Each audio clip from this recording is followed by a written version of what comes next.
ಹಾಜಿ ಮನ್ಸೂರ್ ಭಾಯ್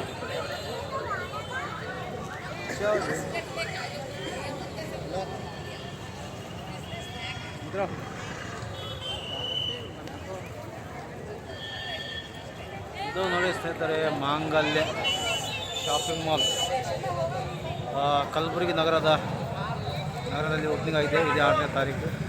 ಏನು ಜನ ರೀ, ಹಬ್ಬ ಹಬ್ಬ ಹಬ್ಬ ಹಬ್ಬ ಹಬ್ಬ. ಎತ್ತು ನೋಡಿ, ಜನ ನೋಡಿ, ಫುಲ್ಲು ಜನಗಳೇ ಜನ. ಎಲ್ಲ ಪಾರ್ಕಿಂಗ್ ಎಲ್ಲ ಫುಲ್ ಆಗಿಬಿಟ್ಟಿದೆ ಪಾರ್ಕಿಂಗ್.